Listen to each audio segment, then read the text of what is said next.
Very good evening, everyone. It is great pleasure to welcome you all to the research program conducted by the Sabaragama University of Sri Lanka in association with Emerald Publishing and the Gulf Medical University, UAE. Today, you have joined for the 5th webinar of the Writing Impactful Research. Let me first welcome to the speaker of the session, Professor Satyanarayan Prathivyam from the University of Massachusetts, Dartmouth, USA, with great respect. Satyanarayan Prathivyam is a professor of strategic management at Charlton College of Business, University of Massachusetts, Dartmouth. His research focuses on cognitive, affective conflict, and interpersonal trust in strategic decision-making processes.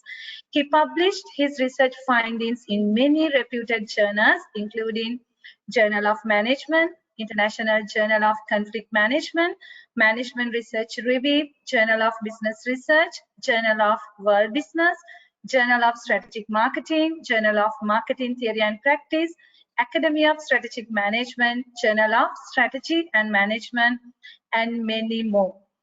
Professor Satyanarayan Prathivyam has made an immense contribution to the research world. With gratitude, let me also welcome Professor Athula Nyanapala, Dean of the Faculty of Management Studies, Sabaragama University of Sri Lanka, and Professor M.S.A. Maslam, Chairman of the Research and Publication Unit of the Faculty of Management Studies, Sabaragama University of Sri Lanka. Then, with gratitude, let me welcome our regional coordinators of this webinar. First, I warmly welcome Brand Ambassador of Emerald Publishing, Dr. Jayanta N. Devasiri, Senior Lecturer, Sabaragama University of Sri Lanka, Ms. Sangeeta Menon, Publishing Relationship Manager, Emerald Publishing. Then, Professor Sudhir Rana from Gulf Medical University and Professor Kashif Saeed, JFT University, Pakistan. They supported a lot in making this program a great success. Then, with much gratitude and respect, let me welcome Ms. Disha Langcharpala, Regional Marketing Manager, Emerald Publishing Group. Then, with respect, I would like to welcome all the distinguished participants from Emerald Publishing, Gulf Medical University, and the Sabaragama University of Sri Lanka. Today, the theme of the webinar is Fundamentals of Literature Review.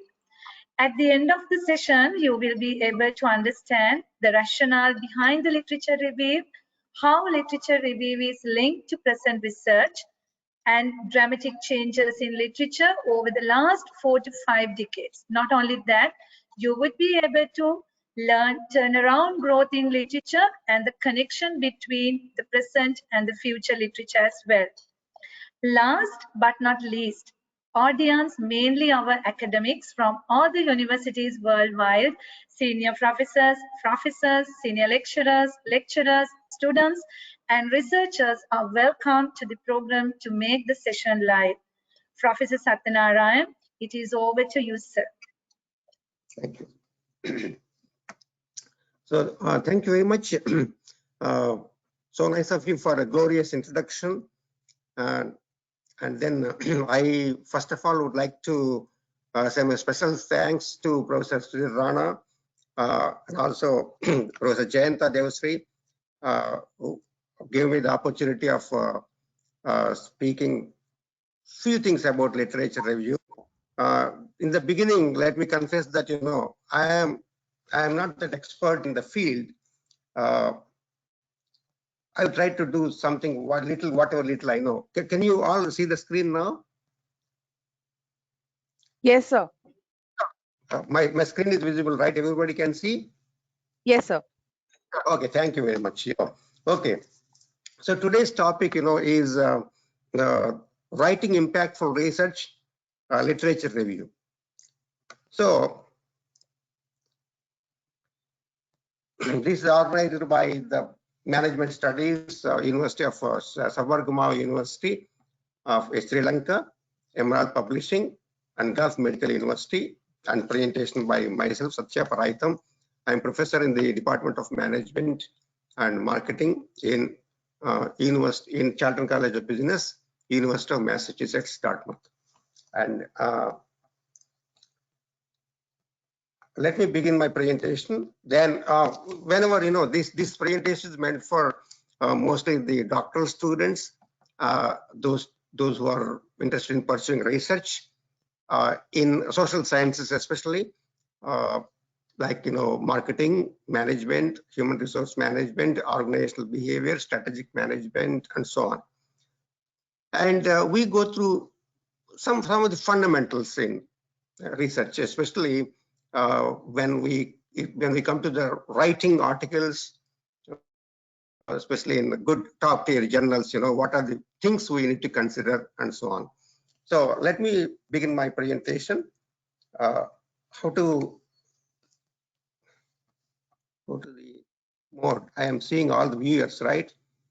Audience. Sir, you can click on the screen to go to the next. Just click on the screen, you will be able to go to the next slide.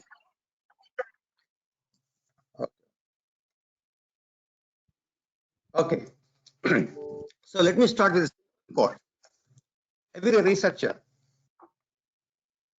is a detective first. He's like a detective finding the evidence. And second, he's like an attorney or lawyer. A lawyer arguing the case. So what we try to do, there are two different roles we are going to play here. As a detective first and then an attorney next. When we write a paper, we need to search for the new things. What things are to be done, where I need to research, and so on. And secondly, after doing this, then we have to defend as to what we have done. So these are the simple things we should remember. And okay, when you say literature reviews, there are two types of literature reviews. One is that for papers writing on literature review. If you want to write a paper on literature review itself, let us say cognitive conflict. What is literature review paper on that? So what are the things to be done? Then the second part of literature review is writing articles. What is the literature review component? Because we have got introduction, then literature review, then theoretical background and hypothesis development, then methodology, then analysis, results and sample and results and conclusions, and so on, analysis, everything. That is a part of research and empirical research. So in that, literature review is a component. So there are two parts here. One is that writing a literature review itself as an article. For example, job satisfaction and performance relationship. If I want to do literature review, then my focus is only on these two: job satisfaction leads to performance, or performance leads to job satisfaction. How many models were there? How many researches have been conducted? What is essence? So we normally do a kind of meta-analysis. So we'll talk in the first part about literature review on the constructs or variables where we do, and in the second part where I try to explain what are the essential things that need to be taken into account while writing articles. What is the component of literature review in articles? So when you say literature review here, what and why?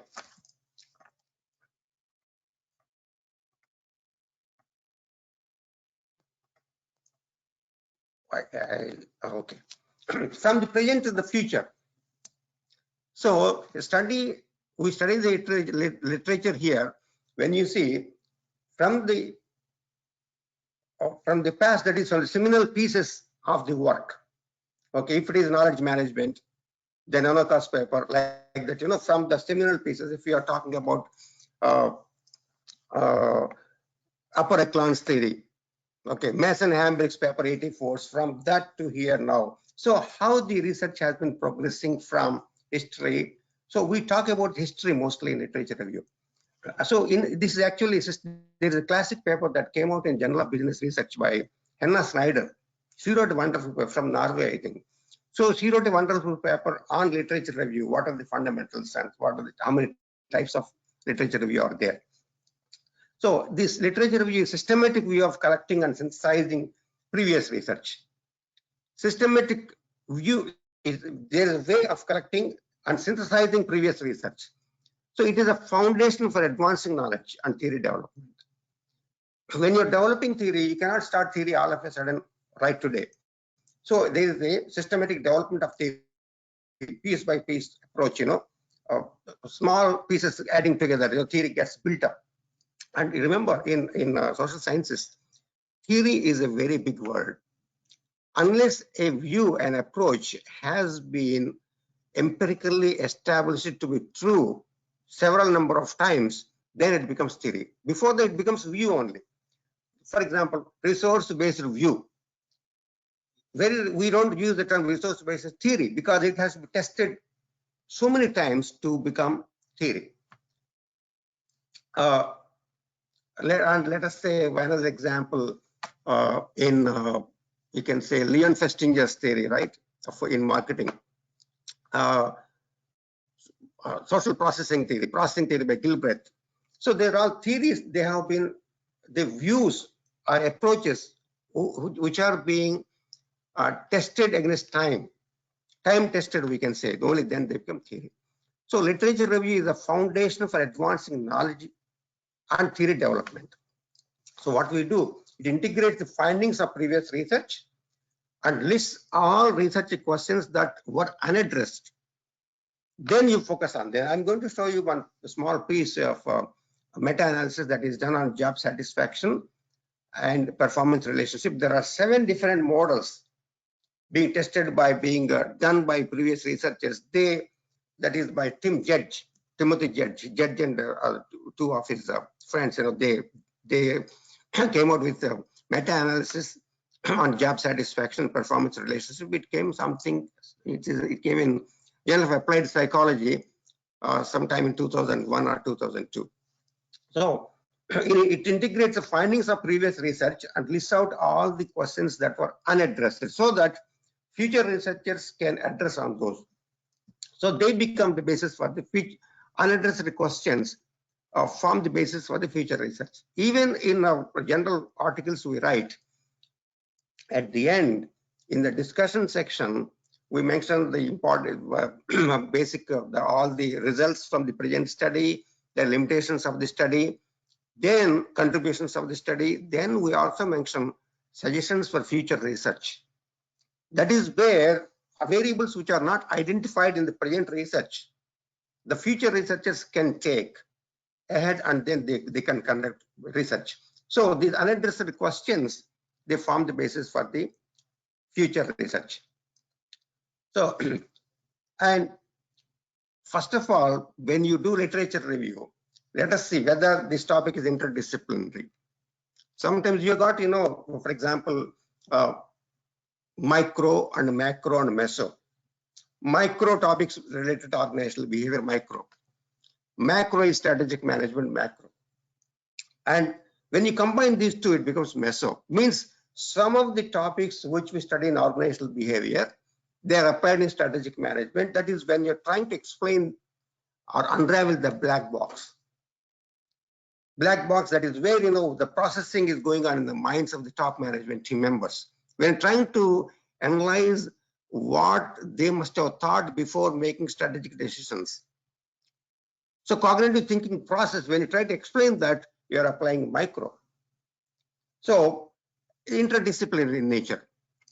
And we also combine, marketing and strategy, finance and strategy, and OB. See, this is behavioral finance. They say behavioral finance means you're trying to combine organizational behavior and financial management. So there are some topics are interdisciplinary. First of all, find out that.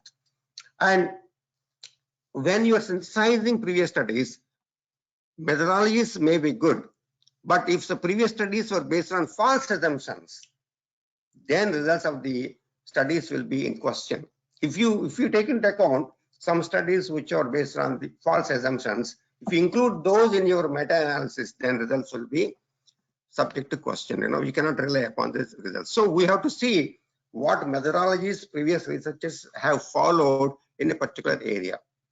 There are so many types of reviews: narrative review, integrative review, systematic review, semi-systematic review, and so on. We'll just briefly look at these different types of reviews. Systematic reviews. What is the purpose? The purpose is to synthesize and compare the evidence from the previous research. Here, research questions are specific, clear-cut. So this is what I need to do. I need to find out whether performance leading to job satisfaction or job satisfaction leading to performance, or is there any reciprocal relationship, or is there any moderator between these two, is there any mediator between these two. So very specific questions we try to address. And sample characteristics normally here quantitative. We don't combine qualitative here. Contribution, evidence effect, contribution to theory and practice. So these are the important points to remember when you conduct systematic reviews. Semi-systematic. Purpose here is that track the development of the concepts over a period of time. And here research question is not very simple, straightforward, it is very broad. So many several sub-research questions can be formulated. You can explain, you can continue in one direction, another direction, and so on. There are so many ways in which you can progress. And here we combine qualitative approaches also in addition to quantitative. Contribution here is normally development of conceptual models. For example, research articles, if you go through Academy of Management review, you find all conceptual papers where they explain, they track the development of the concepts over a period of time, and they say this is a theory which you can build, which you can work on. They develop some models that can be tested. That Hambrick-Masson's paper is like this. It was a upper class theory came in AMR as a conceptual model. Later on, we put a test in different parts of the model, very big model they came out with, and parts they try to test it in academic literature. And from these, you can have specific research agenda can be drawn from semi-systematic, and this agenda can carry even for 2 decades. So many research questions which are enough to continue research for at least 2 decades. Semi-systematic. Then integrative. Here we critique and synthesize. Here what happens, there may be contrasting studies. As for example, I took job satisfaction performance relationship, right? There are 7 models. There are contrasting studies and contrasting results, and there is a diversity of opinions and models and so on. So we try to integrate all this. So question can be either narrow or broad depending on the field.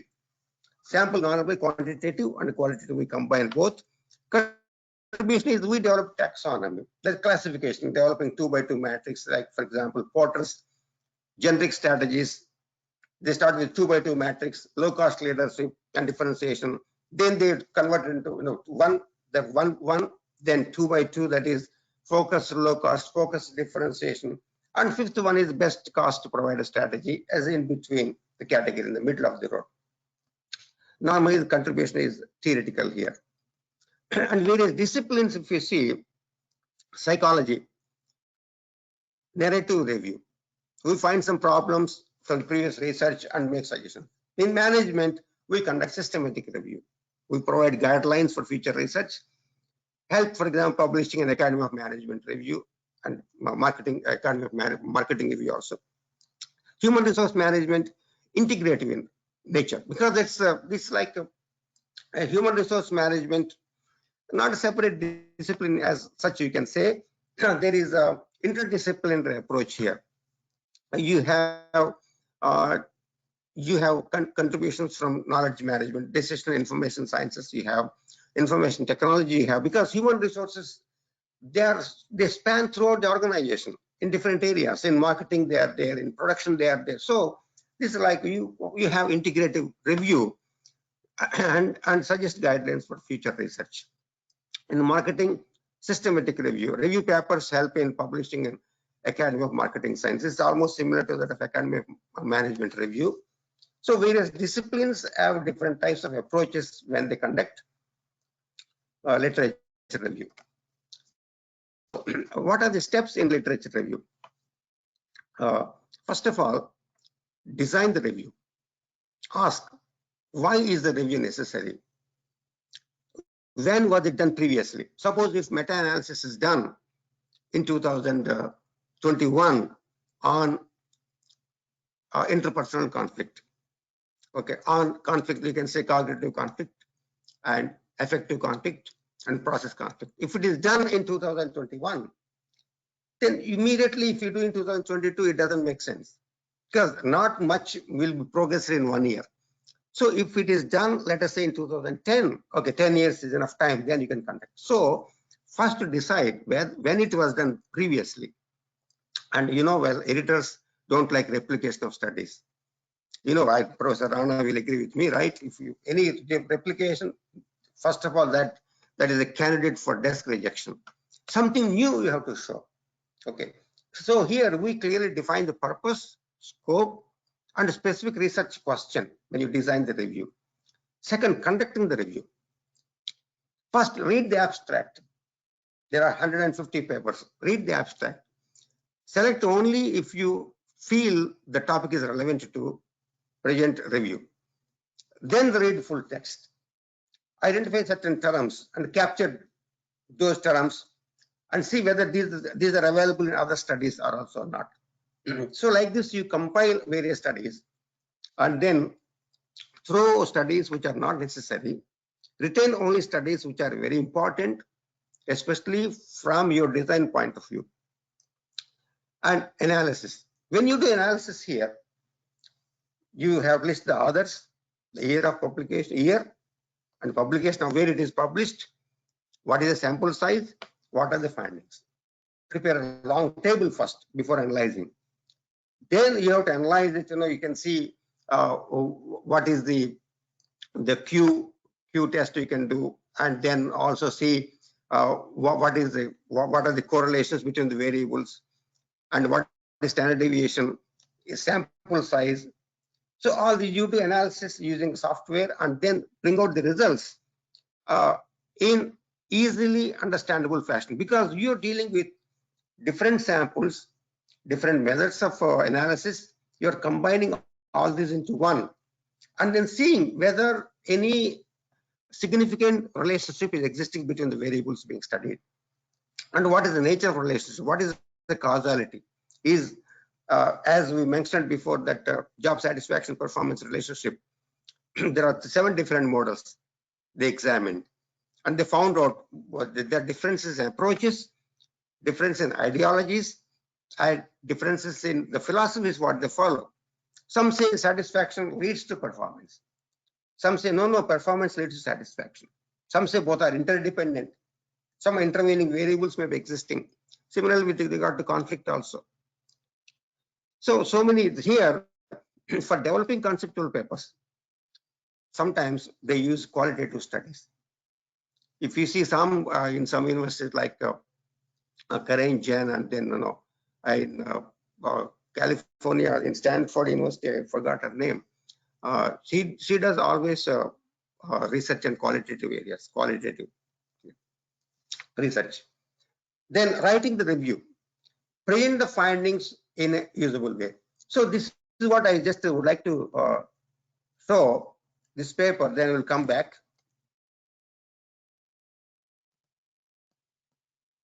I don't know whether it's open here or.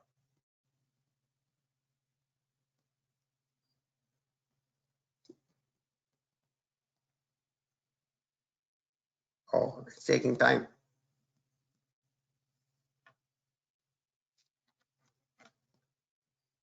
Okay. So this is now you can see, right? This one, everybody? Yes, sir. We can see, sir. Go ahead. So this is what I was saying. This is a classic example of a meta-analysis study done by Judge and Tears and Patton Bono. Job satisfaction and performance relationship, a qualitative and a quantitative review both. So what they did, let me scroll down. Oh.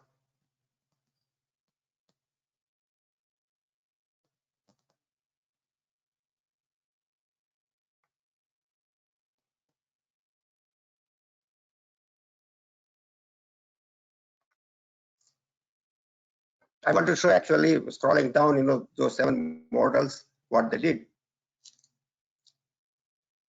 I don't know if it takes time. Yeah. Oh. Why is it? Oh, yeah.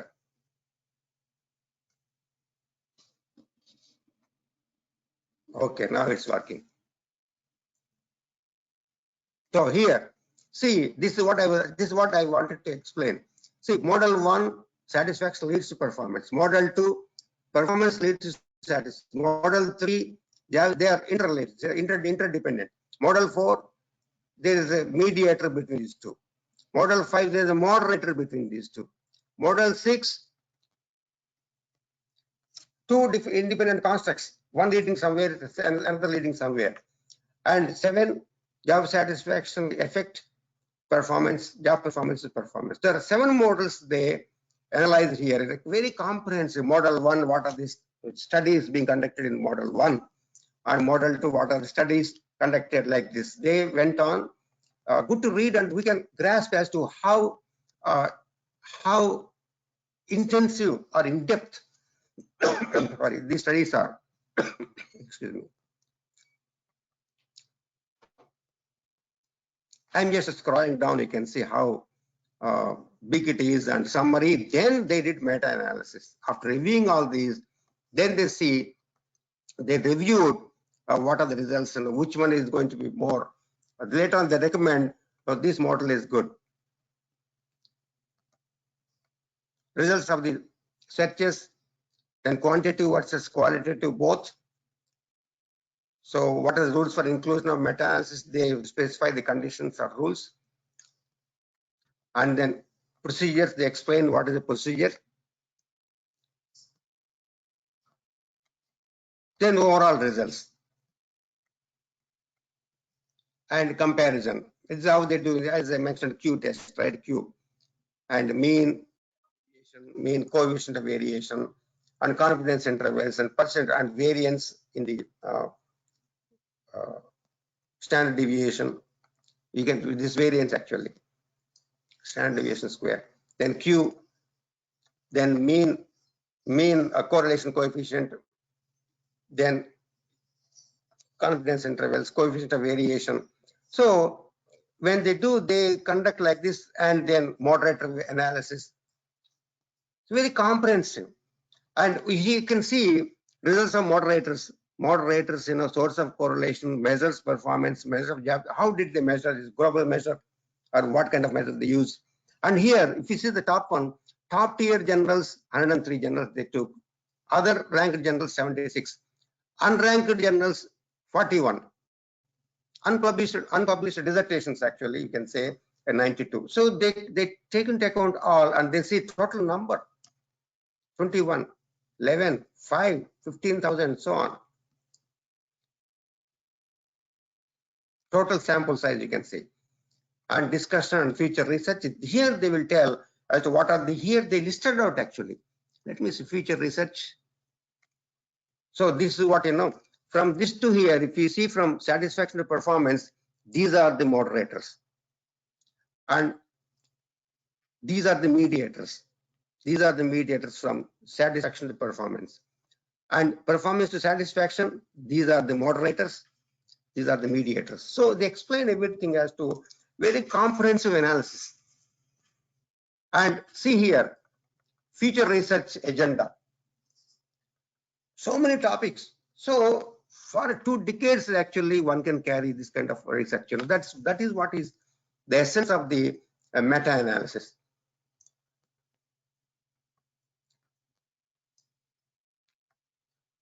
So I'll come back to this. I just wanted to show as an example. Then how we come back? We come back. How we come back? Yeah, right. I hope, am I going slow or fast? Is it okay? Are the things clear?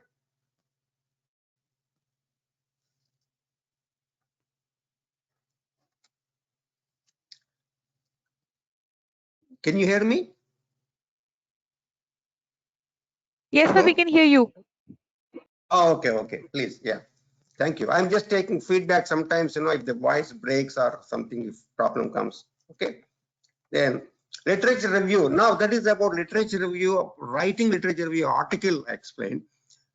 Now, what is the component? This is the most important part for the doctoral students and researchers writing journal articles. So literature review is the foundation upon which your thesis or research paper is based, on which your data will be analyzed and your discussion and conclusions are presented. This is the base actually. So it is very important to see how it is. And let us see the reasons for the rejection rates of journal articles. I want to see the importance of literature review by going through on what basis the editors will reject. First of all, reason for rejection of manuscripts is methodology is wrong, 74% rejection rate. If you don't mention significance, so what? 60.3 is the rejection rate. The percentage of manuscripts rejected. Excuse me. If writing style is not good, not matching the requirements of the journal, 58%. Literature review section of the paper, if it is not perfect, 50%, means half of the papers are rejected because of literature review. So data analysis section of the paper, 42%. Sometimes they do wonderful job. Up to literature review, writing, everything is fine. And when it comes to analysis, they do a poor job. This is what actually I'm going to show you one or two pieces of thesis. When I was going through, I evaluated about more than 400 PhD theses from various universities, especially from Tamil Nadu and some parts of North also. And what they do, researchers, they do wonderful job of collecting data. 1,200 samples, 800, 900, 1,800, like this. The sample size is good, everything is good, perfect. When it comes to analysis, they do a poor job. They don't know how to analyze. They take it to statisticians, they don't know anything about. They just put everything into SPSS. They churn out bulk of output. Whatever is there in the menu, see menu, scroll down menu, they do everything. So they make a bulky dissertation of 300 pages or so on, out of which 290 pages, 280 pages, totally unnecessary material they have. Important part is very small. So data analysis section is very, very poor. If that is the case, if you send the same kind of analysis of data for the journal, 40% chance it will be rejected. And organization of the material also 34%, quality and rigor 30%. These are the general way of rejecting the papers. So now let us see literature review component. Within that, how the rejection sampling. If the sample is not representative, 29% rejection rate. Conclusion section, 27%. Discussion, oh, I'm sorry, continuing, same. It's not about literature review. So 29, this is continuation of the first slide. Conclusion section is not to 27%. References are not appropriate, 16%. Failure to follow general guidelines, 14%. Introduction of the paper. So this is the way in which they normally reject. Now, if we come to literature review as such,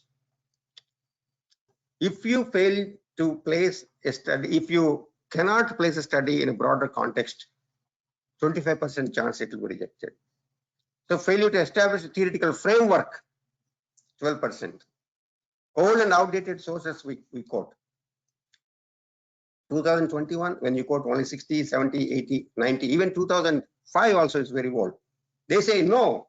If you send a paper right now to any journal, between 2016 to 2021, how many papers you are quoting? You have referred to, not just mentioning in the paper. How many published papers, published in top tier journals, not local journals, not paid journals.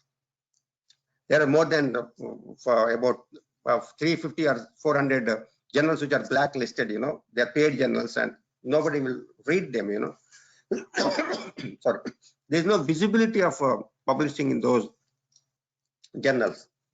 So if we cannot place a study in a broader context, and if we cannot link with established theoretical framework, if you use outdated theories, chances that of rejection is very high. And there is no critical evaluation of literature. Literature review not relevant to the study, and poor referencing.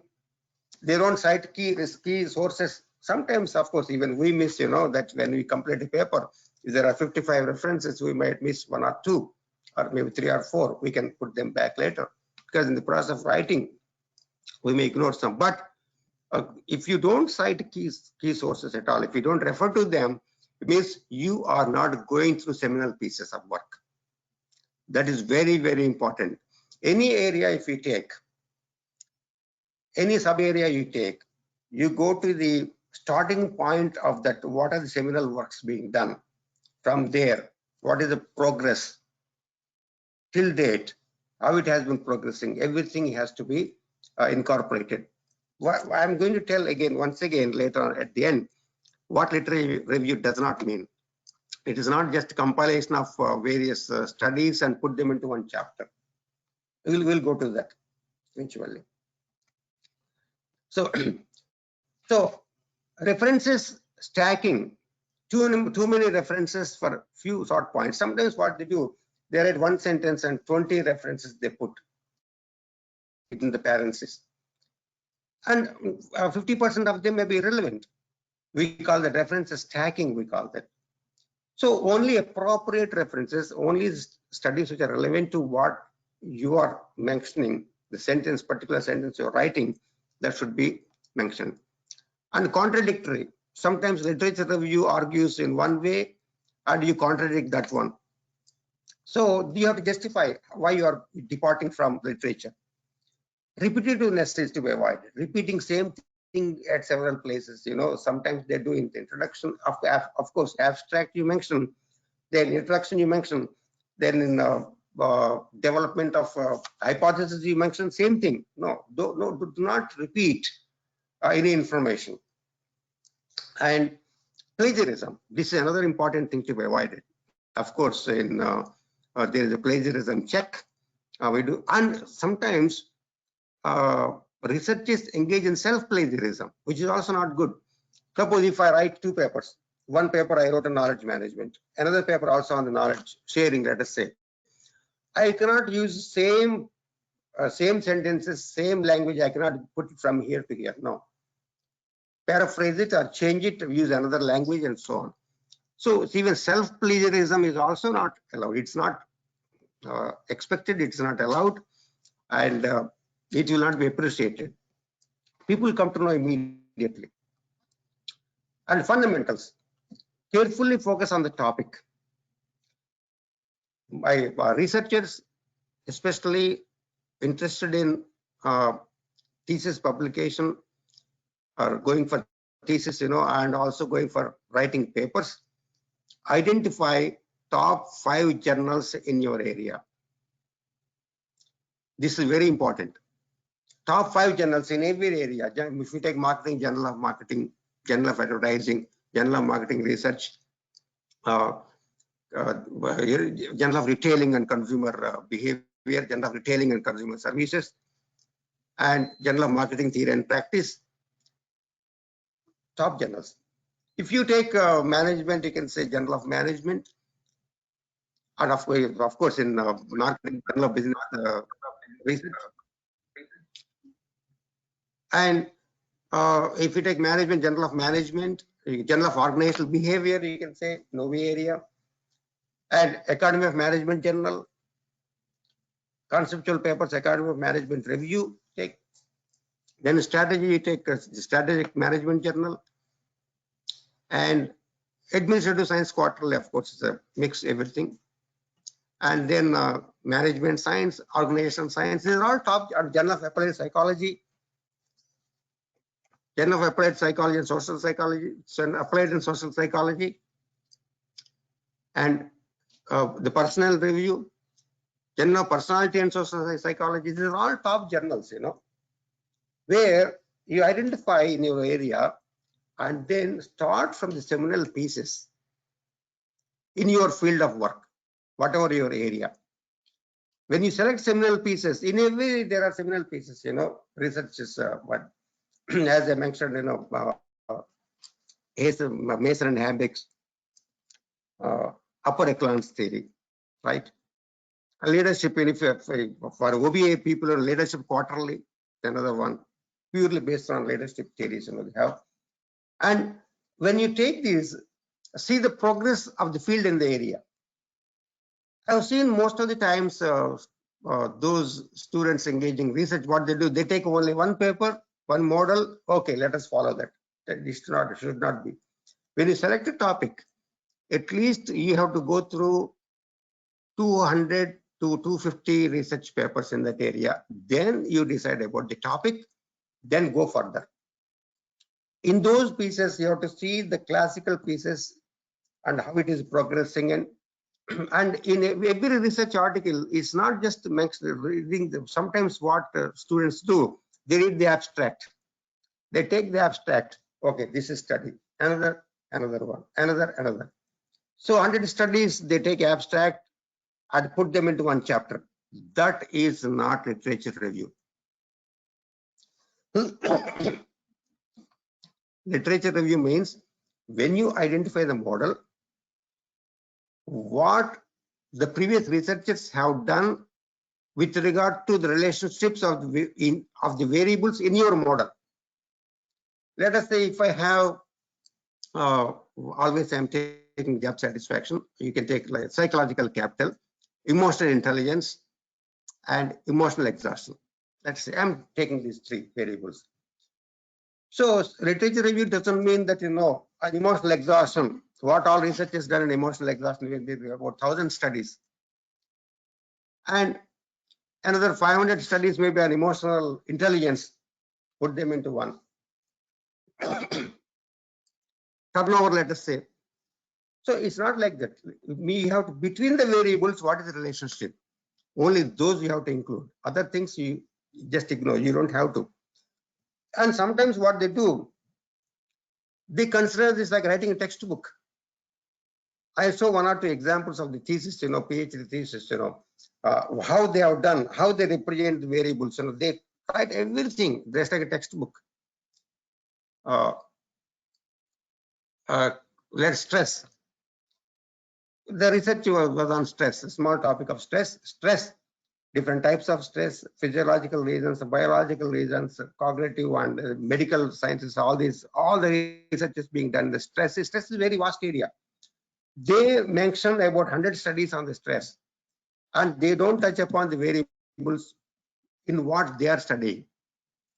So they simply type in the Google stress, research articles on stress, whatever it comes, they simply borrow and then put it. These are not to be avoided. You have to focus only on the variables in your study. And there may be different versions and approaches researchers have taken in the past. You have to identify those different approaches, then which approach you are going to follow. Excuse me. So what are the fundamentals? What are the key sources? What are the origins and definitions of the topic? What are the key theories, concepts, and ideas? What are the key epistemological and ontological grounds for the discipline and specific topic? And what have been the main questions and problems addressed? These you have to identify what already have been established, observed, and how the knowledge has been constructed and how it is progressing. So you have list out all these things, go in a chronological order. Excuse me.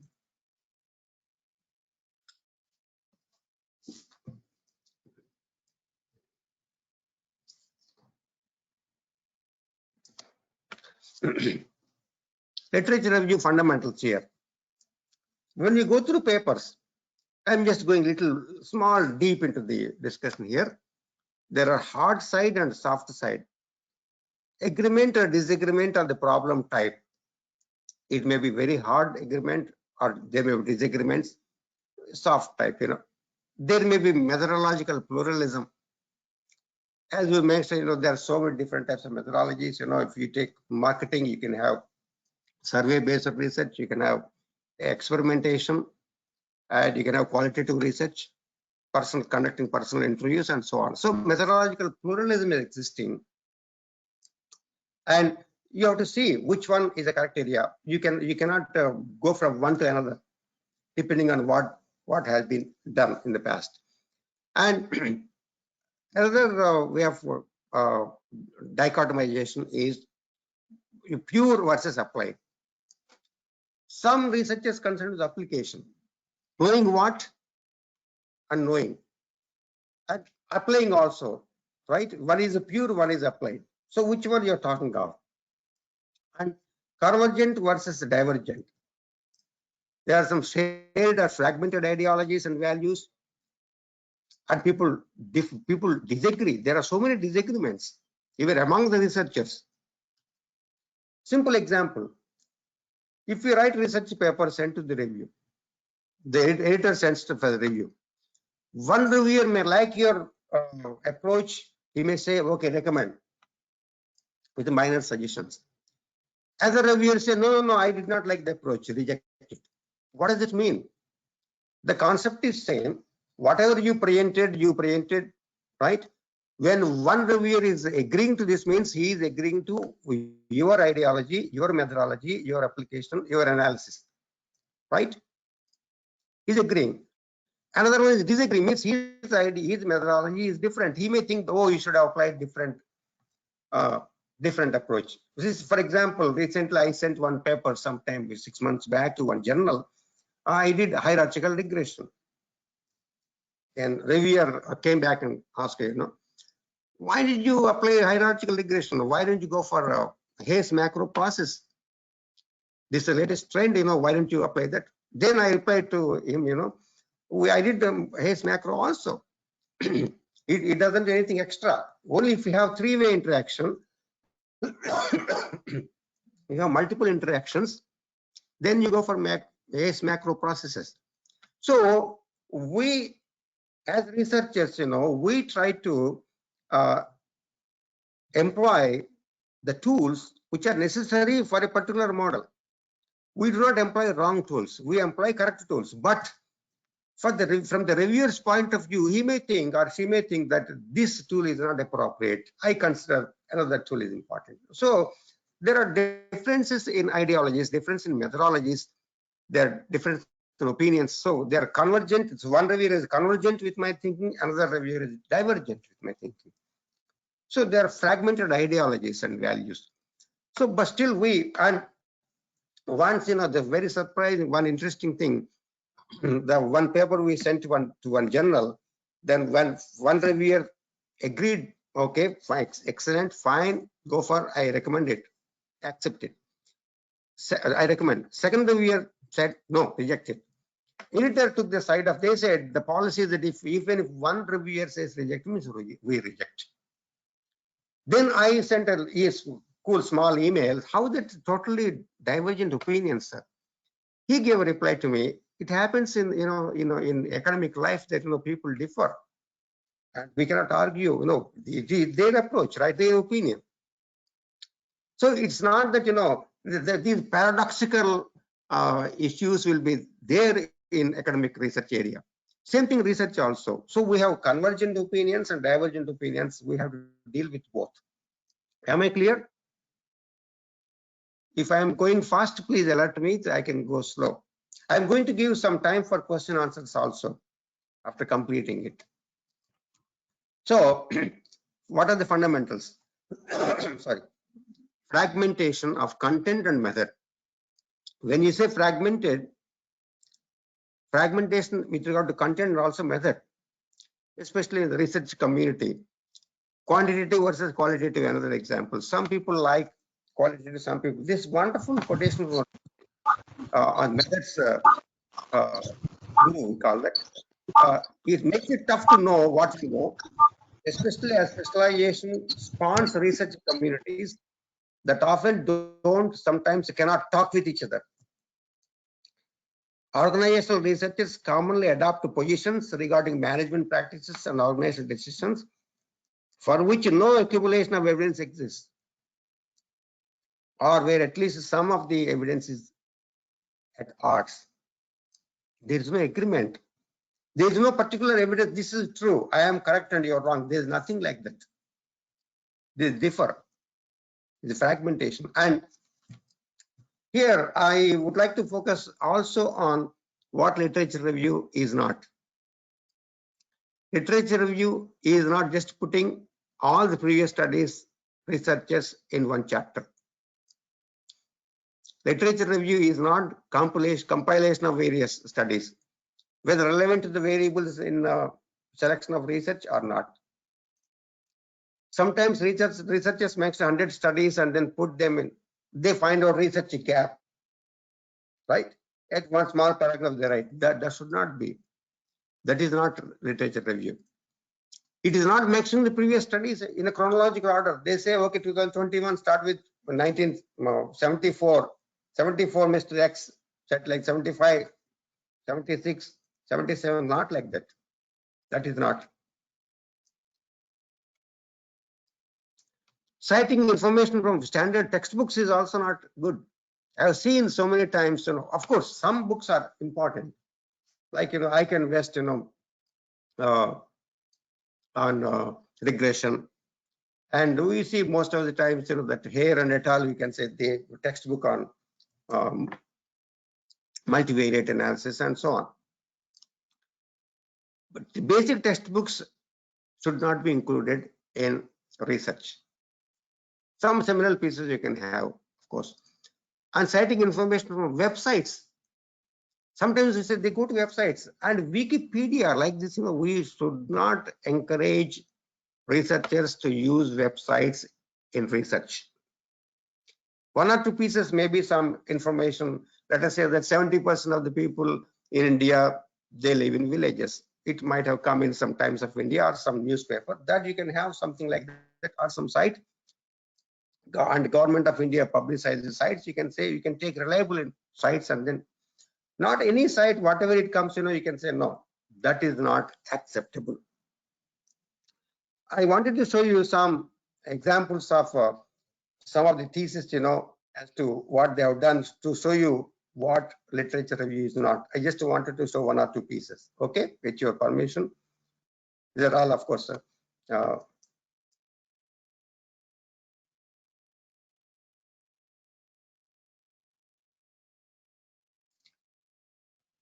I wanted to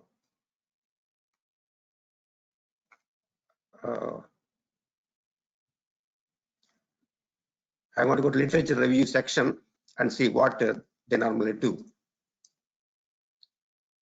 This is what I give normally in my report also, that please do not do like this when I evaluate thesis. I'm showing this because so that future researchers they see what is to be done, what should not be done. I'll quickly go to chapter 2.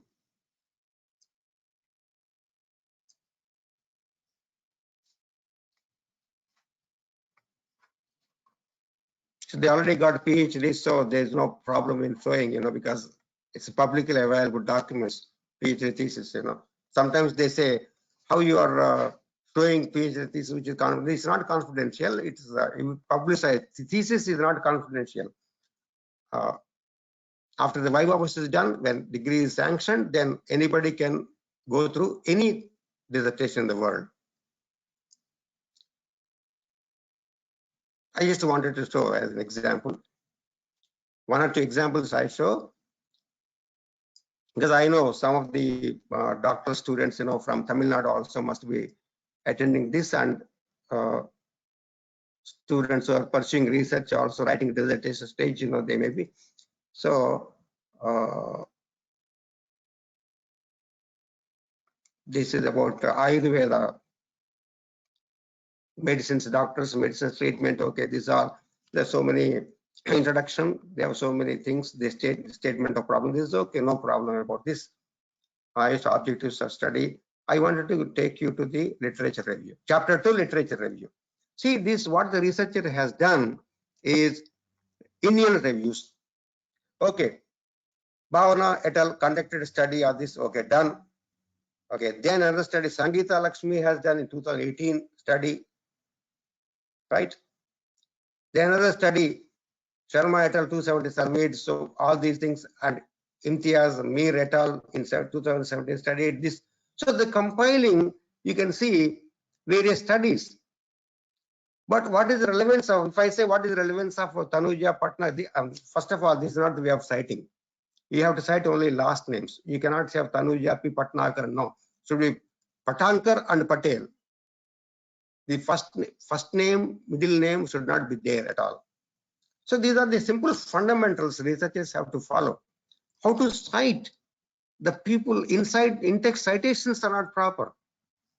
So these are to see every PhD thesis is like a baby. We don't want to have babies with defects, right? We want babies to be excellent, healthy and hale and healthy and smart looking, excellent, handsome and so on. So when you're writing a thesis, it's your baby. You have to take full care of writing every sentence what you write. It must be gone. You should have gone through several number of times and make it perfect. I'm just showing it as an example to new generation of the students, are doing research. So don't do like this within SCOM. These are not acceptable. So in literature review, the point is that they compile all these things in one chapter.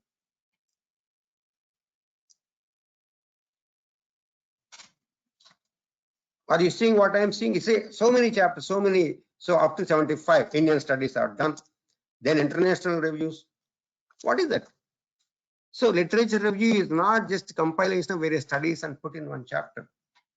What you are studying, what are your variables? I will also show one paper that with permission from Dr. Rana, Professor Rana, got published, in FIIB Business Review. 2 days back it came out. I will show in the paper what is the meaning of literature review. I'll show that also. So these are international studies on Ayurveda. This is an Ayurveda. This is a Malaysian public university. Okay, like this it goes on. Let me go further. And see how exhaustive. Then they find here research gap. Then done. So then go to chapter 3 methodology. So this is not.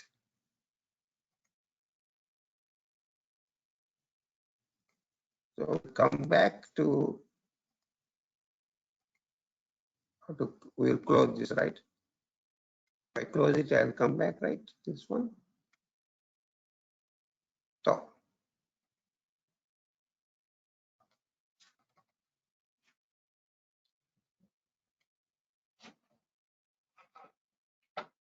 okay. So am I clear? Did I explain everything about this? Okay. Let me go to another small piece of this one. Let me go through this. Methodology. Sorry.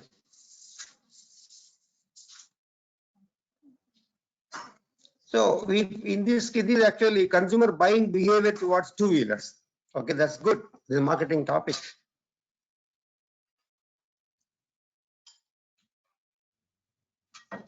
I'm taking little time to explain, and well, they did a wonderful job of collecting data. Excellent.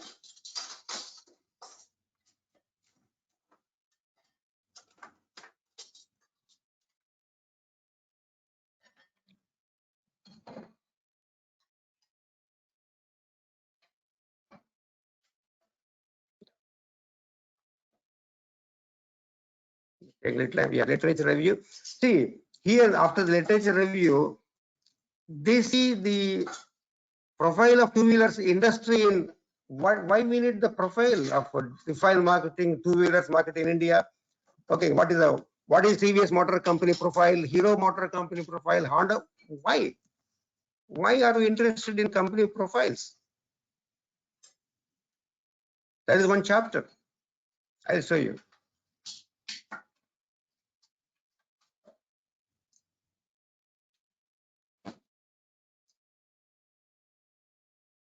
So taking a little bit of more time. Sorry about that. And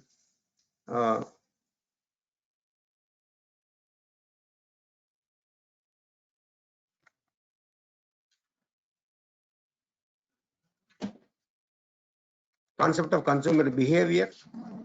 Is it a concept? Theories of consumer behavior. You go to the topic directly. Okay. Decision making process, date recognition, pre-purchase search, evaluation of alternative, problem recognition, everything is like, then timing, amount, okay. All 4 P's, cultural dimensions, cultural class, opinion leaders, groups. When I was going through this, I thought I was reading some marketing textbook.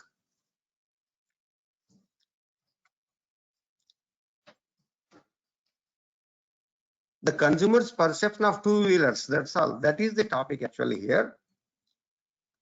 Let me go through. It's going slowly. Okay. Sorry about it. Let it. Okay. It's running now. I want to go to the particular chapter as to what is relevant. Chapter scheme. Very interesting part. Literature review. Need of related studies. Okay. Then starting with this study. Another study in 2009. Another study. Satish M. The other study 2011. Study in 2012. 2012 another study. Mahindra 2012 another study. Like this go on. Okay. Sir, there are 100 studies, sir, I put in literature review. That is excellent. Okay. All these are previous studies. Are they related to the present one? We don't know. Okay, let me go to the interesting part. I am showing all this deliberately because I wanted to show things to avoid. For example, Dr. Vishal, not like this. Doctor, so other people are not doctors. So Dr., Mrs. and these terms should not be included.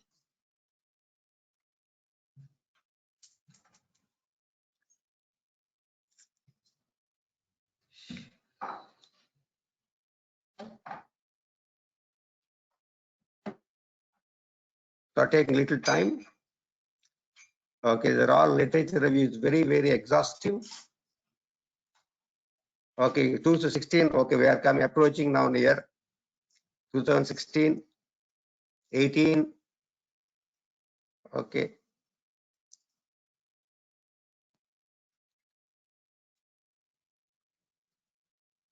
One small piece I am interested in, so that is why I am taking little time. Oh my God. 82 pages so far. See, it has crossed 83 pages right now. Here, all these 83 pages can be condensed into 5 pages.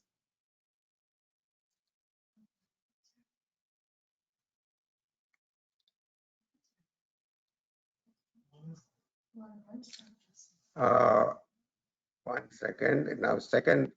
My God, it's too lengthy. I thought it's so.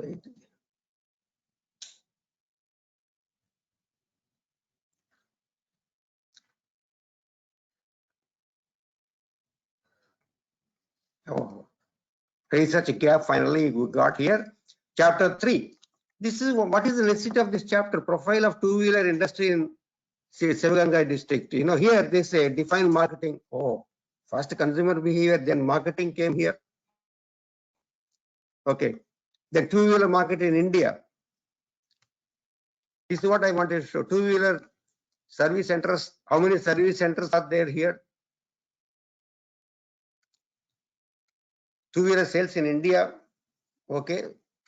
Government role in the industry. Then he goes to each company, TVS Motor Company, okay, their logo, what is that, when it started. Okay, my God, this is interesting. What is the need of all this?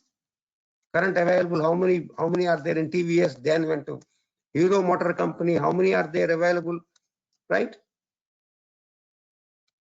Honda Motor Car Company. they simply take up the space. They don't add any value to the research. That is what I wanted to say. All this is unnecessary. What is the area? You want to see the perception of the consumers about two-wheelers. That's all. Identify the variables for that. What are these? Style, you can say price, you can say quality, reliability, efficiency. These are the variables you have to study. Right? So not what are these, why I am deliberately showing this so that future researchers will not focus on these things. That is why I'm taking little time to show everybody. I'm not criticizing the researcher who has done this research, but they have been following this because there was no person to tell them this is not the way. At least we have to, if somebody said, Gandhi is the one who stood, at least one person has to stand up and say, this is not the correct way. Please do this way. So unless the students are, you see, what is the need of this one? Locational map. So this will imply that either they do not know or there is nobody who will tell them that it's not the correct one. That is the reason why I'm explaining all these things to everyone. Excuse me if I hurt anyone's feelings. My intention is not to hurt anyone's feelings, the researchers or guides or committee members. But these things have been done in the past. But in future, please follow things which are to be followed.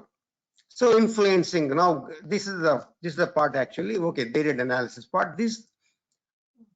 They do all these things, other things are okay, fine. There's absolutely no problem. Okay. So that's what I wanted to show as to why I'm explaining this one to you, because there are some researchers from Tamil Nadu also are interested in going through, and some whoever all the students pursuing PhD program, they should see what literature review means, what it is not. That is the only purpose. Okay. Then what should not be included? Websites like Wikipedia, textbooks should not be included.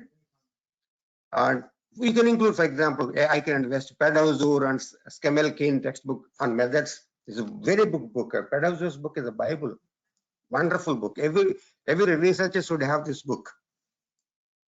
Pedauzour's book, it's not expensive, maybe $40, $50, I think, but it is worth to keep in everyone's personal library. And profile of the study area. There is another, this is, where this profile of study area, I didn't show you one piece. That is on manufacturing. What is the process of manufacturing? Stages 1, 2, 3, 4. In that research, actually, researcher was trying to see the perception of the industrial workers on satisfaction and turnover.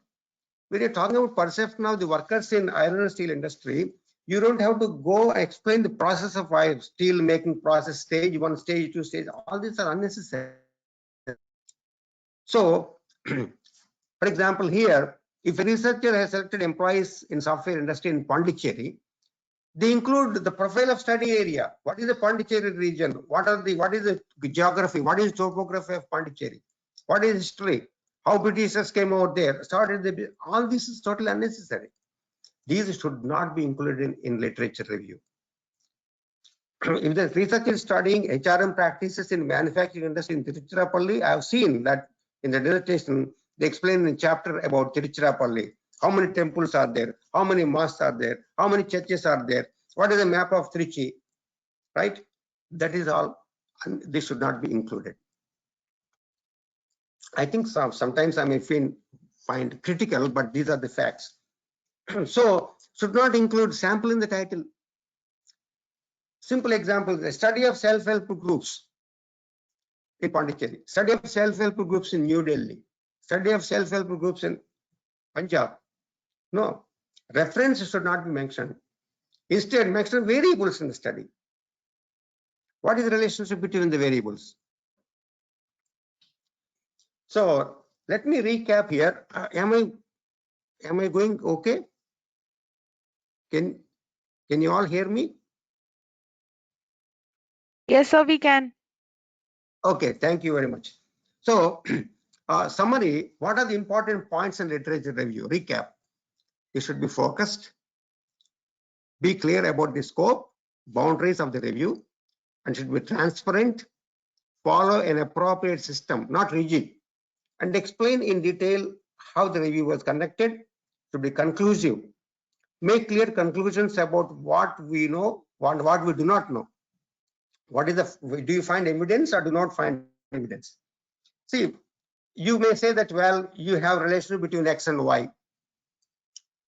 And some studies found positive relationship, some studies did not find any relationship. You have to mention that also. If you do not find relationship, there is something else going on there. That you have to identify. Should be reflective. How do you react to the results? Do you support or are you trying to be neutral? Convincing. Whatever the position you take should be convincing. Interesting. I tell you one very important point here in convincing.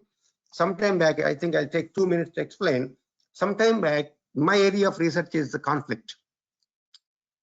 Cognitive conflict, that is substantive conflict, that is conflict about the subject, which is always productive, useful. And person-relation conflict, that is relationship conflict or effective conflict, is always having negative outcomes. This is standard practice. Cognitive conflict is always having positive outcomes. Now, when I did my research, I found out that even cognitive conflict is having productive outcomes only to some extent. Afterwards, higher cognitive conflict will lead to dysfunctional consequences. Because every time when you say, okay, there's such a item, I don't agree with him because his argument is not valid. Content based, of course. If people disagree with me on every time, I may think, okay, maybe he doesn't like me. So that results into affective conflict. So it will have dysfunctional consequences. What I did, I wrote a paper on this. Simple concept that too much cognitive conflict is not good. That is what the title. So I sent the paper to International Journal of Conflict Management, a good journal, Emerald Journal. I was thinking that the editor may reject it, desk rejection, because it's actually challenging the theory that it's a productive conflict. Cognitive conflict has always have positive consequences. But I was showing there is the inverted U-shape relationship. Then I thought they may not like it because they may not be convinced about my argument. I thought of desk rejection, but they liked it and they sent it for review. Reviewed the paper. Paper got accepted, got published, and surprisingly, in that year, I got the best paper award for that paper from Emerald. It was in 2011, I believe.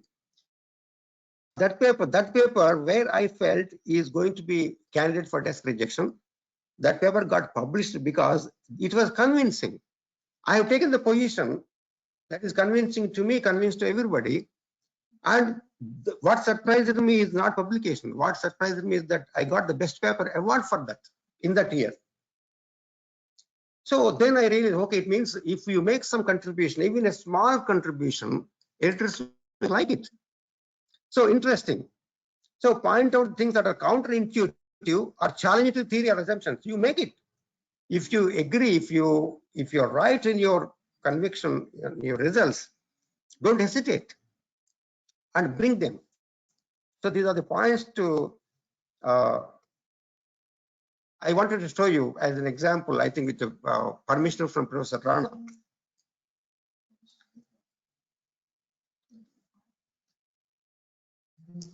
So this is the paper, just got published 2 days back. See, this is what, don't ever, see, this is what effect of knowledge sharing and interpersonal trust on psychological capital and emotion. You bring the variables. Of course, in higher education institutions in India, gender as a moderator. So here, the literature review, you find literature review everywhere from introduction, we introduce subject, and you see the classical pieces of Nonaka, 1995, classic pieces you have to see on knowledge management. knowledge sharing, and then you introduce topic, then topic about what is the system in India, higher education institutions, how they work in India, study context, then go to variables. So I have raised questions and what are the variables, explain the variables, going from the classical pieces and then psychological capital. These are variables we introduced. Emotional intelligence, organizational excellence. Then we go to theoretical background, hypothesis development. This is where your literature review should come. That you have to base a literature review, and based on this, you form hypothesis. So based on these studies, they did this. Some researchers have found a positive relationship between trust and psychological capital. 2013. Okay. So like this, you find there is a trust and OCB relationship here by Dux and Fair in 2001, Morrison 1994. So based on these literature, then you formulate hypothesis, and which are not studied before. So similarly, for everything, hypothesis development, you can see that how knowledge sharing and trust, emotional intelligence are related. This is where your literature review should come. Even in thesis also, you have the model. I didn't show you the model. Let me show the model. This is the model. So have the model. What is the relationship between knowledge sharing and emotional intelligence, knowledge sharing and psychological capital? There you bring literature review. So it's not, literature doesn't mean the knowledge sharing. What are the articles? There are 100 articles on knowledge sharing. Not concerning with these any other thing. That is irrelevant. Trust is similarly. If this PhD thesis, what that people do is that previous research on knowledge sharing. Okay, 1971, 72, 73, all this. Research papers on trust, on psychological cap, they start writing. No, that is not literature review. Then measures, and another important thing for friends, especially those students who are pursuing research, please always take into account acceptable tested measures. Don't write your own statements for constructs. Knowledge sharing, I just cannot put, I would like to see the organization, everybody shares knowledge. Second, I know that my boss always asks me to share the knowledge. These are not the indicators. You have to have the proper instrument, because developing instrument itself is PhD, right? Knowledge sharing, see, knowledge sharing, now when they do the instrument development of the instrument, they take 20 indicators, they run through exploratory factor analysis, they throw some indicators out, again run through, they polish it, then finally they come out with 5 or 6 item measures. So only those are to be used, and that too from good journals, Journal of Applied Psychology, AMG, like that, personality social psychology, Journal of Marketing, Journal of Advertising, Journal of Marketing Research. So those people, when they did a lot of work in developing an instrument, the measure, use those measures. If you use local measures, what is they are not acceptable for publication. I think Professor Rana will agree with me on this too, and Professor Jayant also will agree with me, right? You have to use always established measures. You see, measures are like, for example, you're going for vaccine. Do you take any other, you have to test the vaccine, right? Only after testing it, you're subjecting it to the human beings, right? Similarly, measures are like that. Only established, tested measures are to be used in research. You can find them out. And results, then you can, so all this process is exhaustive. It should be thorough. You have to have the first test the measurement model, then test the structural model, then have the regression, whatever, you can use different, I use hierarchical regression for full mediation, and also regression, and then moderation. Graphs you have to show, especially in moderation. So what I wanted to show here is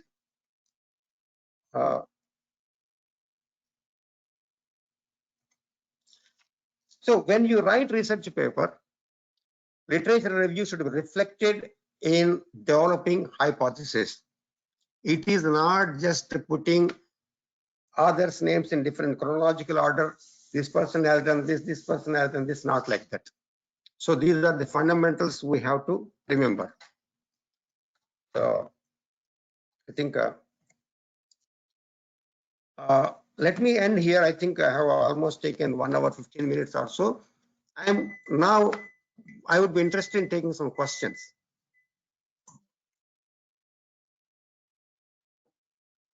Hello? Hello. Hello? Yeah. Am I clear now? I think I'm going to stop here. And thank you very much for patient listening to the lecture. And I tell you one thing, that my knowledge in this area is very, very limited.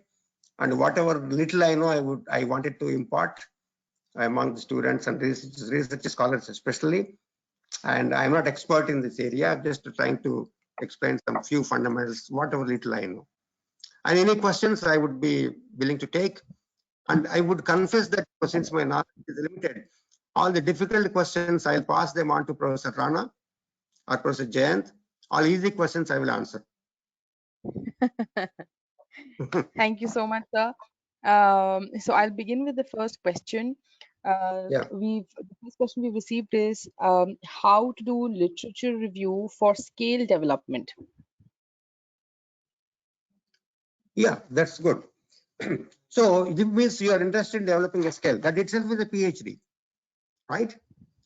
So if you are trying to develop a measure, not for using in the research, right? You are developing measure itself is a PhD. So for example, you are trying to develop a scale for quality of work life. Already existing scales are there. How your scale should be different? Why it should be different? You have to go through all the previous scales existing. For example, job satisfaction started with 1975. So many scales came. But what they do, they kept on increasing the quality of the scale. So similarly, what is scale development, you take that particular construct and then see what are the previous scales existing, what are the limitations in those scales, and why you want to change the scale, and what are the items you want to use. You start with 50, at least 50 or 60 items to begin with.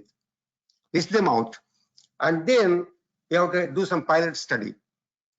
Get it studied, pilot study, maybe some 5 or 6 scholars in the area, and let them scan through all these things, then collect data and then put them to test and so on. You have tested at least 3 or 4 times. Most of the scale development studies, they are published in Applied Psychology, JAP. Any scale, if you see, just to take the reference of that one, you find scales development and how did they develop. They show everything in Journal of Applied Psychology and Personality and Social Psychology and so on. Journal of Marketing, for example, if you see that SERQUAL, the service quality measure of Parasuraman, right, and Jaitmal. So they develop a scale in a proper way. There are so many steps to be taken. The procedure for the scale development, they have to follow the procedure. Am I clear? Yes, sir, absolutely. Thank you. Yes. So the next question is, for PhD students, what type of literature review is preferred for thesis? Yeah, there are 2 things here. I have seen students select the topic first and then go to literature review, which should be other way around. They have to go through any area. For example, take marketing. In marketing, what is the area you want to study? Okay, first you have to have broad knowledge of everything in marketing. All areas you have to study in depth. Then you select one area where you wanted to show, where you wanted to research in that area. Then in that area, you go in a microscopic examination, right? In that particular area, what is starting piece, seminal piece? From that till date, what are the papers? You don't go through abstracts. You have to go through original research papers. At least 100 research papers in every area you have to go through. And then pick in every research paper, at the end, they mention suggestions for future research. There they find out the variables which are not covered in that. So in these, you can see what are the areas, what are the variables which are not covered, which are emerging, which are new. You take those and develop your own model. And then come back again to literature review and see connected pieces from the literature connecting to your variables. Then you put them. Out of 100 studies, maybe some 25 studies are very, very relevant. You can put them. These are your base, right? Then you proceed from that. You don't have to have 100 research papers probably putting in one chapter, not like that. Okay. First you have a broad selection of the area, then all the papers in that area, then list them out, scrutinize them, and keep whatever which are relevant to your model. What are the variables in your model? That will drive everything. If you have 10 variables in the model, concerning only those variables, what the previous researchers have been talking. Did they find any relationship between the variables? Or you're trying to find a new pattern, new relationships? You're introducing some new mediators or moderators, like that.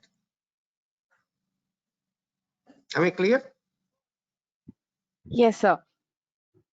So the next question We can close the screen. We can come back to right. We don't have to share the screen. Yeah. No, sir, no, not at all. Okay. So we can come back. How do you come back? So you can just close your screen now. I've removed the rights. Okay. Right. Now I can see. I can see myself. I can see Professor Nth also. Right. Okay. Otherwise, I feel that I'm talking to myself. Okay. Now question. Right. Okay. So the next question is, sorry, I was trying to shift my screens. 1 second.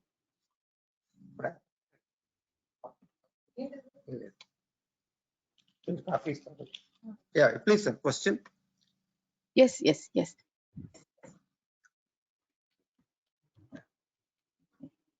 Dr. Jayanta is my lecture. So they're saying, so the question is that there are 3 variables in study. So what should be the sequence of the review of literature? 3 variables in study. So literature review, you have, let us say, X, Y, Z. X is the dependent variable, Y is dependent variable, Z is a moderator. Okay. So when you say literature review, it's not the sequence of you talk about Y first, M first, or Z first. No, not like that. All these 3 variables together, right? What are the previous studies? Is no chronological order you have to go through. For example, X is leading to Y. X is leading to Y1, leading to Y2, Y3, let us say. Suppose they are not there in your study. You can say X2, Y1, Y2, Y3 have been studied. X2, Y is not studied before. Right? But why are you interested in studying the relation between X and Y? Why it was not done before? Is there any relationship really? For example, there is increasing agricultural production in India. There is a heavy increase in snowfall during the winter in Massachusetts. There is a positive correlation. Whether increase in snowfall in Massachusetts, is it resulting in increase in agricultural production in India? No. We cannot say increase in snowfall X variable, increase in agricultural production in India is Y variable, X relation to Y. No. Right? Correlation doesn't mean causation, number 1. People think that X and Y, high degree of correlation is there. Let us say that X is leading to Y. That should not be. There should be theoretical justification behind your relationship between the variables. Whether theory supports such relationship or not. Okay. Stress is negatively related to job satisfaction. Perfect. Right? Now, between these, is there any other variable? If stress is not relating to jobs, is not negatively related to job satisfaction, then something else is going on here. Maybe social support. Social support is preventing your stress level not to affect your job satisfaction. Or maybe support from the boss, supervisor support, right? Supervisor support is the moderator. If supervisor support is there, job stress to job satisfaction relationship is not as negative as it will be if support is not there. So in the literature review for these three variables, you study between these who are the researchers studied, especially this relationship what you're trying to identify. There is no chronological order or sequence. Am I clear? Yes, sir. So, sir, the next question is, with word limit constraint, if there is a word limit constraint in a research article, how must we conclude the LR section appropriately? This is very, very interesting.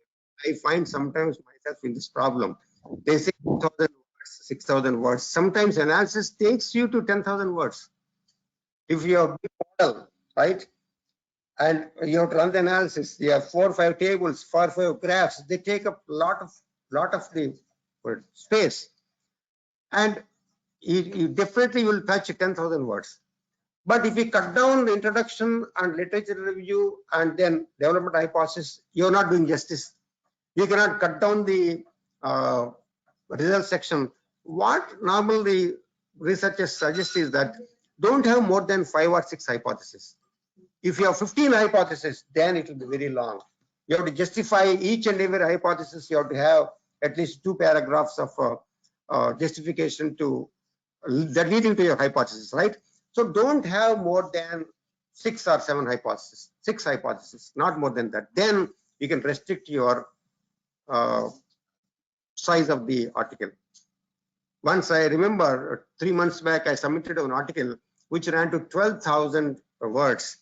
It's a very big model. Editor came back to me and said, no, you are putting 2 very big models, cut it down, half it, you send the half model. Then I reduced it from 12,000, it came to 9,000 and so on. I submitted it and it got accepted. So we have to see, then I realized actually, I was very ambitious, model is very good, results are very good. And I put the very big model, then I cut it down. So remember always, you should not have more than 6 or 7 hypotheses. Don't have more than that. And do not have hypotheses which are already established relationships. So if you have moderator, only have moderator hypothesis. Direct hypothesis is not necessary.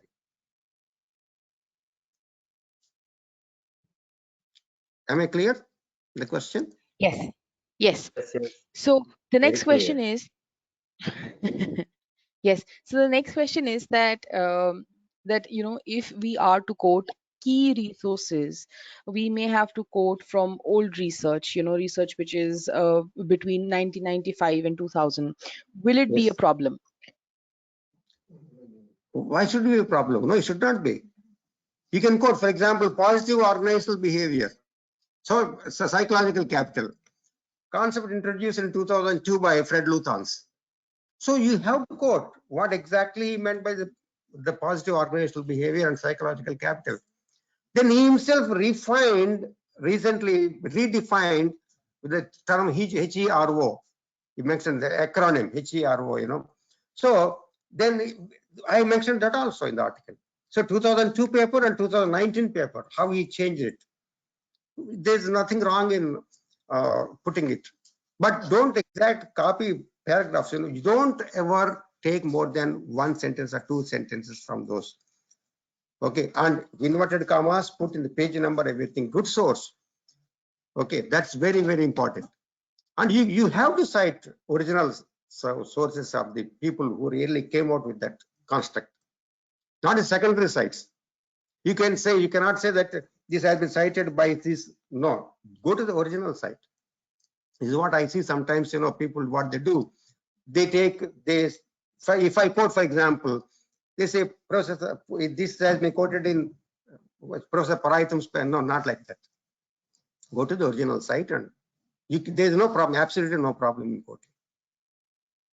Yes, I too agree with Professor. because we have to see the evolution of the theory or the phenomenon being investigated. And also in the meantime, we have to have some kind of understanding with regard to the current context. So most Exactly. of the, reviewers, they are looking for current knowledge. So in the meantime, we have to address that as well. I totally agree with you, sir. Thank you. See, here we have got two editors here. Okay, I am not even the reviewer. You're asking questions which editors can answer. Okay. Any other question? So there are many questions. No problem. We have plenty of time. That's why we have another 25 minutes time. No problem. Yes. So sure, sir. So the next question is, can papers which have not been cited in the main text be mentioned in references section of the paper? No, that should not be. If you have to mention references only that are cited inside the text. Otherwise, what they do, when they do proofreading, the production department come back and ask you, these are not mentioned inside text, they are mentioned in the references. If you don't want, delete them, or otherwise mention those in the text. For example, we might forget to mention them in the text sometimes. Oh, I forgot to mention, I should have mentioned it here. Sometimes what happens, as I mentioned, sometime back, a big model, cut it down. When you go to references, I have to delete those references concern that half of the model, which we might ignore one or two times, then we will come back. We should not have any references which are not texted inside. At the same time, in-text citations are there, but they are not in references. Sometimes we miss them, right? Those also to be included. So everything what you cite in text must be included in the references, and there should be perfect coordination. If you mention something in the text, it is not a reference, you have to mention that. Production department will come back to you. In paid journals, they don't consider all this. You mentioned 100 citations here, 100. So I am not talking about paid journals. I'm talking about top tier Emerald journals and Elsevier and so on. Taylor and Francis, right? Springer, Yes. John. They're all. Right. Emerald is excellent. I have got, I think, more than 10, 15 papers in Emerald Journal. They are very, very effective. They are very good. In production department is very effective, efficient. They come back. Any small mistake we make, they come back and we rectify them. Even Sage also, Sage Yes. journals. Yeah. Yes, I also do agree, because even before the production, it could, be identified at the desk level. Because if you are not doing the reconciliation with regard to the in-text citations and references, it shows that your manuscript is not good. So Not good. most of the time, people, they cut from thesis and put it into a paper and submit. So that's why quality is not there. So first step is to reconcile the in-text along with the in line with the references. So I do agree with you, sir. Yes. There should be. Next question. Yes. So the next question is that if we are working on a new novel or topic on which traditional literature review is not available, then the only literature available is articles of newspaper, media reports, news, videos, blogs. Is it wrong to have these websites as sources in literature review even then? Difficult question. What happens is that, information based on newspapers and Facebooks and social media may not be reliable. Whatever you think you're presenting, it may not be true. For example, the newspapers mention that sun is rising in the east. Is it true? It's not true, right? There is scientific evidence that sun is not rising. Right? Sun is in stationary state. So research is like that. So we should not rely upon newspapers. If you want to do some exploratory research work, what you do, you first of all identify what are the reasons behind it. You know that the rhetoric comes into picture here. Ethos, logos, and pathos, right? So what is the logic behind your argument? Okay, there should be at least one or two pieces in the research, They must have done research work. You see, our ignorance doesn't mean that it's not there. We think it's not there, but it may be there. You have to do thorough search of this, You put it, you will find somewhere. Still, if you do not find, if you want to have a novel idea, no doubt, definitely. When you start, you give logical reason why is it so. You can send it as a conceptual piece, not empirical paper. You can submit your all ideas and as a conceptual papers. So you can send it anyway. They will take. If the idea is good, then editors and reviewers will go through. They take. Then they try to test it empirically later. So any conceptual paper with the new models you can do, but not based on newspaper articles and anecdotal evidences and things, because there are 6 billion people are there, 6 billion ideas are there, right? So we just cannot based on web sources, and they are not research based. Whatever you want, you can just put it there. It's not, the research is not like that. Should have a sound base of theory, right? Right. Thank you, sir. Thank you for clarifying that. Now, Yeah. the next question is even even I would like to know the answer. They're saying that can we do literature review in table format? If yes, what should be the preferred columns? Tables that actually you can present if you are doing meta-analysis, something like that. You can have, if there are 100 studies in a table format, as I mentioned, right, in meta-analysis, right? Not only in meta-analysis, if you are doing literature review, research paper, not in your research. If you are writing a paper, then literature review, normally you don't prefer to put in a table form. You better in a table form, how many if you want to put, you can put, when in a table form means year, and then scholars, and then what are the variables they did, relationship between the variables, what are the conclusions. If there are so many papers in your area, 50 papers are there, the same variables, it means you're duplicating, you're replicating studies, right? So don't replicate studies. Only in replication of studies you will have tons of literature. If you are adding some new variables, literature will not have so many researches where you can have in a table form. Very rarely we find in table form, in research articles especially. You can put it, no doubt, but you have to bring again the context to the text when you are developing hypothesis. So that is duplication unnecessarily. Right. Yeah. The next question is, the compilation of previous study is generally recommended by the guide, and as a student we do not want to go against them. In such cases, what is the possible way to write a literature review? Yeah, I agree, totally agree with you. What is happening, we follow 1960 model, and guides, supervisors and research guides and other committee members, they say, oh, this has been done this way, why do you change it? You follow the same approach. People will not say, will not agree. Who are the people? The guide and researcher, that's all. You are the person to decide. Researcher has to convince the guide that, sir, literature review, here this is the approach we are following. This is a novel approach, this is being followed. It's not necessarily they have to follow. For example, null hypothesis. I've seen most of the times in thesis they mention null hypothesis, which is actually 1960 model. So it has problems, right? If we say pay is not related to job satisfaction, null hypothesis.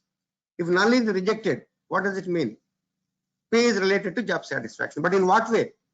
Positively or negatively? So you go to regression coefficient, you check it. If it is positive, then you conclude pay is positively related to job satisfaction. No, that becomes data-driven research. So you have to have direct hypothesis.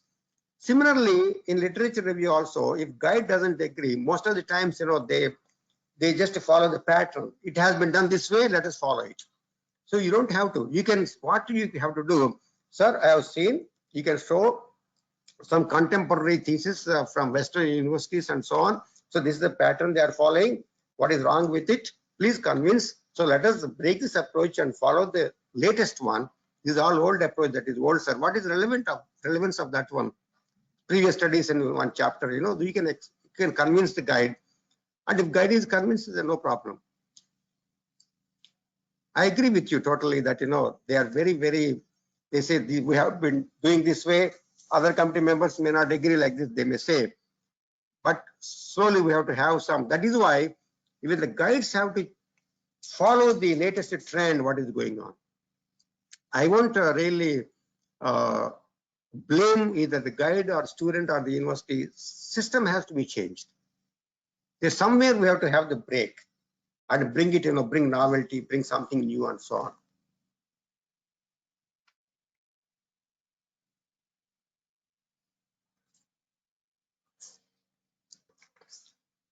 Am I clear? Clear. So it seems that Disha has lost her connection. So on behalf of her, I'll put another question from Niroshini. So she stated that it was a great session, sir. My question is, while doing a research, how to identify the suitable concept or theoretical framework for the study with the help of literature review? Yeah, it's a good question. That's why in every paper, research paper, people don't study only abstract. No, research paper, at the end, you have discussion, then results from the study, and then you have limitations, then suggestions for future research. That is a very, very important part. Every researcher, they find out, they mention this can be carried in a new direction, adding these variables and so on. List them out. Oh, in this researcher found out this one is lacking, this is missing, and so on. We list them out, then from there, you develop a conceptual model. Okay, identify these unstudied variables, relationships, and then are understudied, or where there's a controversy in the findings, mixed findings, sometimes you find positive relationship, sometimes negative relationship, then you take them into account. This is the final question for you, sir. Professor, Yes. you said not to just compile the researchers year by year. Do you mean to connect the researchers with one another or with the present research only? Can I just discuss the literature that are relevant to my current research only? That's right. When you discuss your current research with the previous one, you bring a year chronological order doesn't matter. Okay, one might have studied in 75, one might have in 1995, one in 2005, 2010, so on. If the same relationship is holding good in all these four you can put in parentheses, all four studies together. You don't have to separately mention, in 75 I did this, 95, not like that. So this has been accepted by previous researchers in 1975, 90, like that. You can put in parentheses all these authors, all these researchers in one shot. For example, pay is positively related to job satisfaction. This relationship has been documented by previous researchers. Parentheses, I can have one in 75, 190, like that.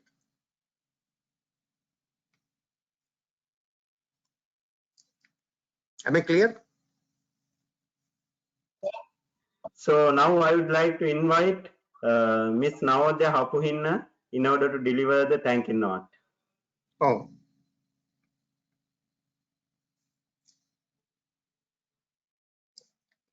You're on mute. You are not audible, Navodya. Yeah. You are not audible. Yeah, you're on mute maybe.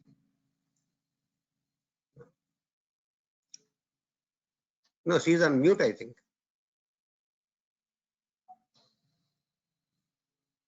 No, we can't hear you. She's on mute maybe.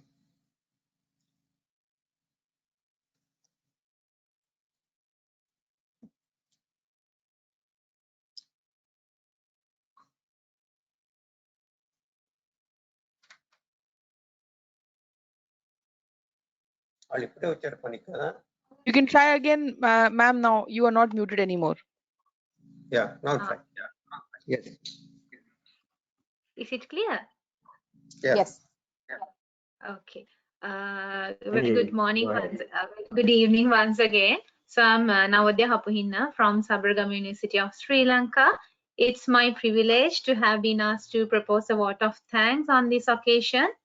I, on behalf of the Emerald Publishing, Gulf Medical University and Faculty of Management Studies of the Sabaragamu University of Sri Lanka, and on my own behalf, extend a very hearty vote of thanks to the main speaker of the session, Professor Satyanarayana from University of Massachusetts, Dorset, USA. Sir, it was indeed an inspiring and an insightful session.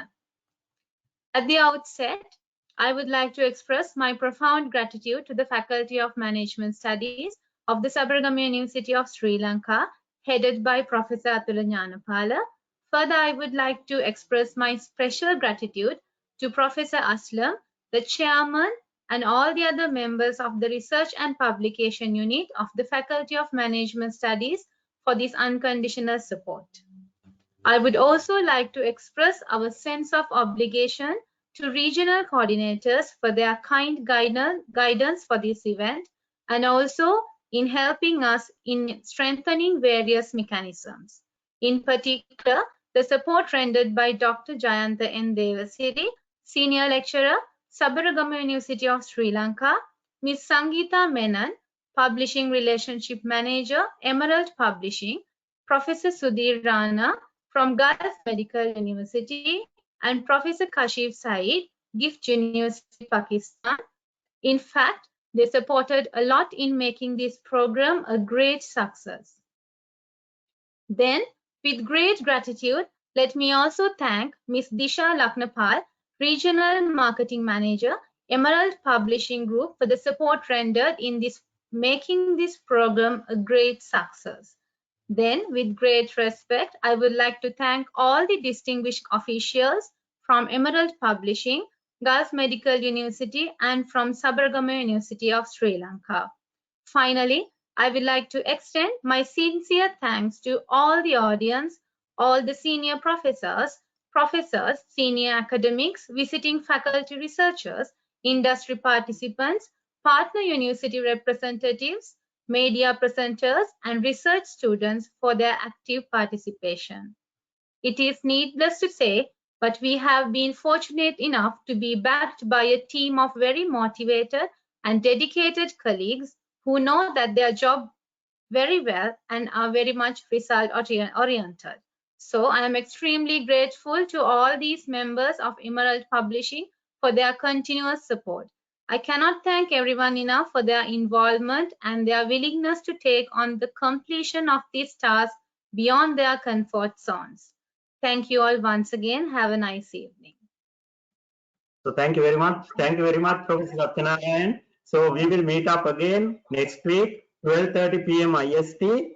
Next Thursday, we are going to discuss about the rationale for methodology selection along with the research design. So let's meet up on next Thursday at 12:30 p.m. And have a good day. Happy weekend. Bye-bye. If the students have any questions, they can send email to me. Yes. Sure, sir. Sir, I'll share your contact details in my follow-up email. Yeah, thank you very much, Professor Rana and Dr. Thank you Jain. so much. Thank you so much, everyone. Yeah. Please take care. Happy weekend. Thank you. Bye-bye. Thank you, sir. Thank you very much. Bye.